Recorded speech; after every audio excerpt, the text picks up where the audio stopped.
gentlemen, welcome back to the Locks of the Day podcast. This is episode number 46. I'm here once again with Zach and Andrew. Today we are back with free premium locks for you. Of course, we have the NBA Finals tonight. We got you locked in. Even the NHL Stanley Cup Finals tomorrow, we got you locked in for that too. And then tennis and MLB. So we're going to keep it simple. We're going to get right into it. So Andy, give him the NBA three-star kid. Yes, sir. Three-star for NBA will be Miles Turner of the Indiana Pacers, three plus turnovers. It's a plus 130. Uh, last night I was looking at two turnovers, minus 170, and it jumped from minus 170 to minus 220. So let's go with the three. But he's almost averaging two turnovers a game in the playoffs. But in the finals, he's been averaging 4.5. Game one, he finished with six turnovers. In game two, he finished with three turnovers. OKC's defense is just elite level right now.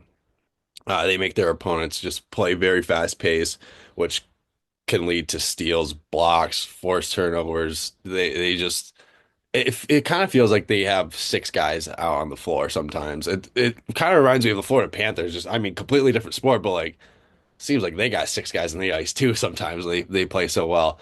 But that's just an elite level team, especially in the NBA. It's hard to get by these guys. And Pacers, they were turnover machines the first two games. They had 15 turnovers in game one and uh no, in game two they had 15 turnovers. In game one they had 24 and they somehow still won that game, which is crazy. That had to be a record, but turnover or Miles Turner for three turnovers at a plus 130. I mean, he's averaging 4.5 these finals. Check can get a couple blocks on him.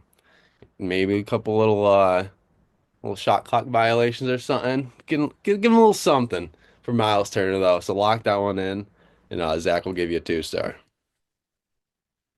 So for the two-star, we've got sticking with the Pacers, we got Pascal Siakam, 20 plus points at a minus 115.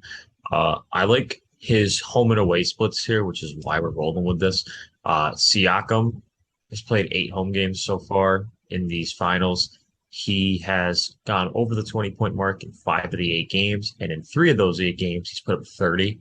I think what I like the most about it, which kind of does surprise me, is that, when the Pacers need their second scorer, he shoots a lot less on the road than he does when he's at home. When he's at home in these playoffs, he's averaging anywhere between 15 to 20 shots a game. And when he's on the road, he's averaging 10 to about 12. It's like 11.1 is the combination of those two. So it's a little bit surprising to see, but it just seems to me like Siakam is much more comfortable at home. And if there's a game that Indiana's going to take in this series on this homestand, I think it's going to be game three. And if anything, I think the Thunder are going to take game four, as I just don't think Indiana is ready for, or I should say, OKC's not ready for what Indiana's going to have tonight in their home court advantage, which is why I like Siakam. I think Siakam's going to come out ready. He's going to come out fire, and he's been in this situation before. He knows what it takes to get to that NBA Finals and get that championship. So we're going Siakam, 20 plus points, minus 115. We love it. We don't question it. We lock it in. Love it. Lock it in just like that, ladies and gents. That's your NBA locks. Now we'll go right into the other finals with the NHL Stanley Cup. And Andy, you got the three-star kid. Yep. I'm gonna keep sticking with the Oilers here. Going Oilers money line plus 125. I've rode them every single game here, but it's a must-win game. Kind of feel like the series should be 2-1 Edmonton. Missed so many opportunities in game two, which led to Martian scoring in double overtime. But from here on out, Oilers, they need to be the ones setting the tone. I mentioned this to Angelo yesterday, but they need to start someone on that fourth line right off rip on Thursday night. Punch someone in the mouth. Get underneath the skin of the Panthers. Maybe get a power play. Maybe get a 4-on-4. You get a 4-on-4, you got McDavid with all the ice in the world. So it's like it doesn't matter what happens right there. You kind of win. Like you gotta be the antagonizer. It's just how it is. Um, like tough to beat right now, but Edmonton, they got the players to do it. Like Draisaitl's insane. McDavid, obviously. It's like Kane's been picking it up. It's these guys gotta produce. Got 40-year-old Corey Perry going nuts. Like Skinner had one bad game. It's like Mm, it's tough. It's like it's a 6 series to watch though. Like 6 series to watch. I still think Connor gets his cup, so that's why I'm going to keep riding Edmonton here. Uh, love a plus 125. He sometimes make this. He sometimes has been making the Panthers defense look like a peewee team. So I mean, you got to go with the guy. So lock that one in. 3-star Edmonton money line plus 125. Zach, what do you got, Kip? Yeah, so for the 2 star, uh, give you a little bit of both there, but we're giving you players to watch for because the game is tomorrow, so you guys can look at the lines. But if we're looking at the Panthers side, look at Brad Marchand. If there's anyone that has been red hot, if there's anyone that's made an impact more than Brad Marchand in the playoffs, I mean, I don't think you can name it. I mean, this might be for the Panthers, it might be one of the best trades I think they've made because you look at how good they are. I don't even think they get past the second round if they don't have Brad Marchand. Because the first round against the Lightning, they, I mean, he was just kind of out there with them. You know, he just kind of coexisted. But in like the Leaf series, you saw the impact he made on the ice. And then you really saw it in the Hurricane series. And then you look at this series and it's like, dude, it's just like he is just everywhere. And it's just like, if they don't acquire this guy, like, where is this?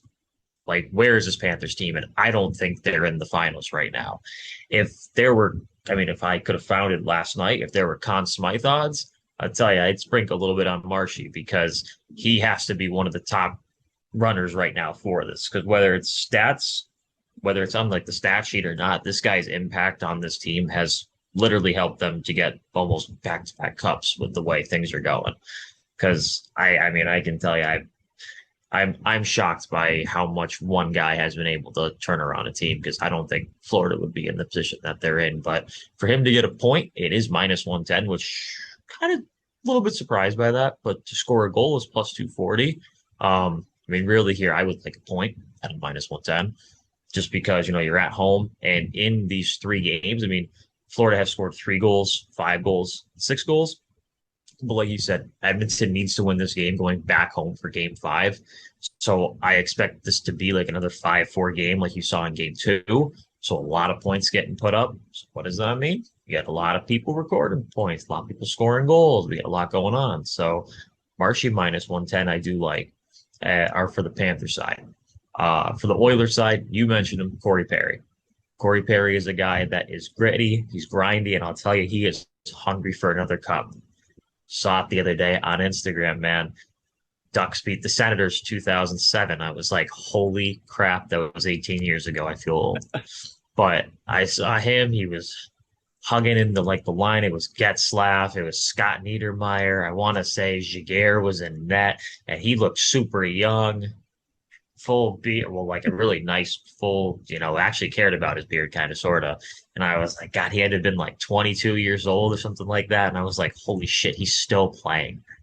But I mean, I think the wild stat, if you haven't seen it either, is that in like the last 5 years, I think he has played like 2 full seasons worth of playoff games almost, compared to like some franchises that like, I mean, he's played more playoff games himself than like the Lightning, who have made some absolute playoff runs. Like the dude's played like 170 something playoff games in like the last like 5 or 6 years. And I'm like, dude, this guy wants one and he's done.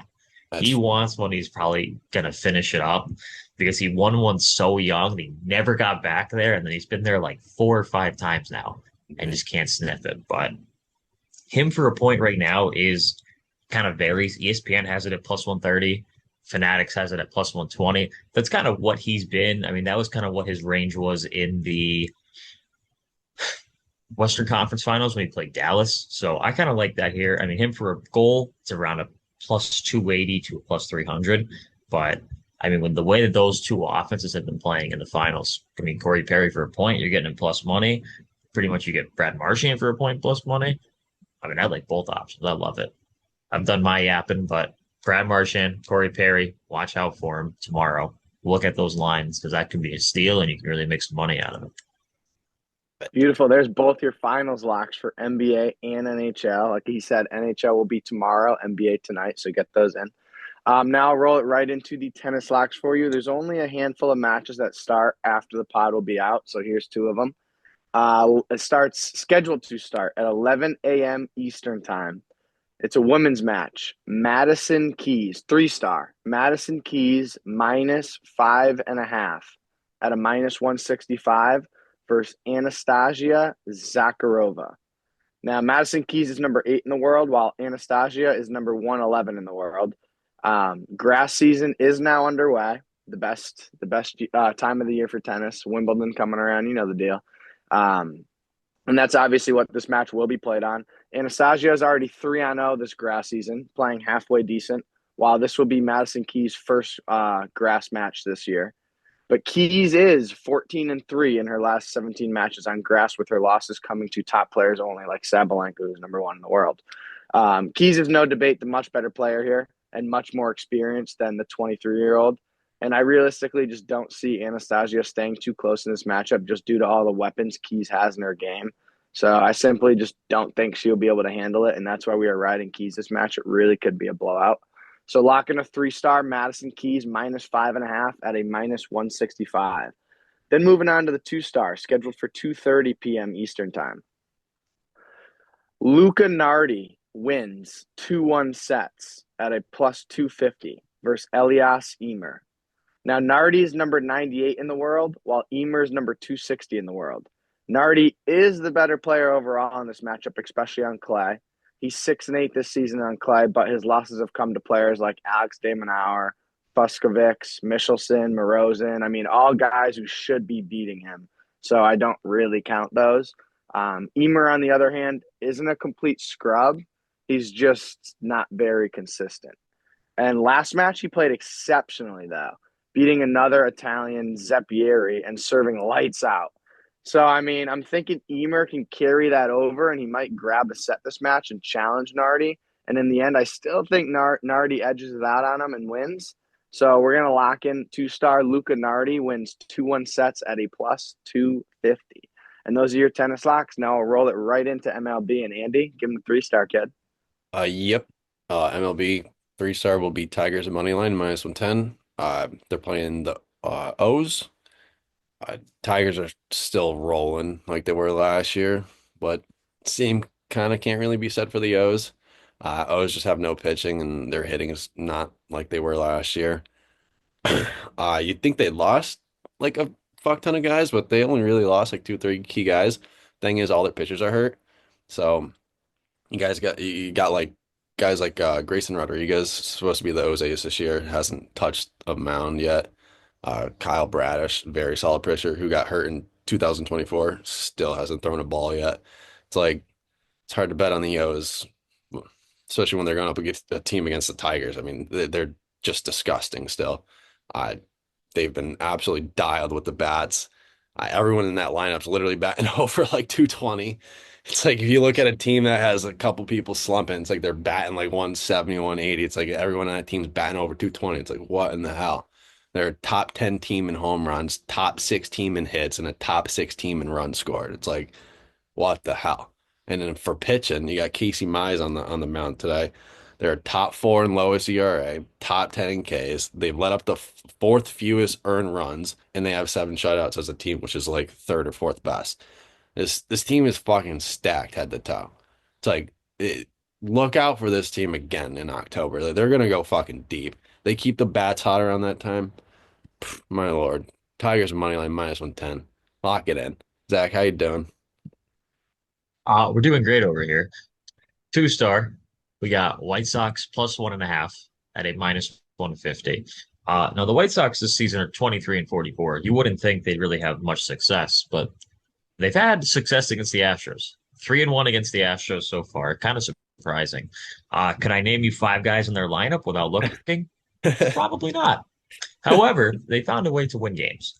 But I think what I what I really like about this one is our pitching matchup. We got Sean Burke pitching for the White Sox. Local guy, by the way, Mass guy, big guy. Big Wow, shout out, big Sean Burke how guy you here. doing, buddy? Yep. Big Shrewsbury High School guy. But pitching tonight, he did really well. Came out of the University of Maryland a couple years ago. But last year when he pitched for the White Sox, 4 games, 1.4 ERA. This season, 3-6, 4 ERA. really only did bad in 3 starts, but when you have the White Sox offense behind you, your record may not look too great. But then we got, and this is the reason why I like it, Ryan Gusto on the other side of the mound, 3-3 with a 4.8. But Gusto's a bullpen guy. His deepest he's gone in the game is only like 4 to 5 innings. And like the earliest he's been pulled was against the White Sox. He pitched 2/3 of an inning and gave 3 runs. But being that he'll probably get pulled into a couple innings, this is going to turn into a bullpen game for the Astros. If it turns into a bullpen game. The Astros in bullpen games this season have a record of 3-7 so far.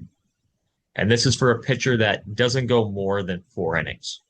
So 3-7 pretty much on these bullpen games, and they're very unsuccessful in those games.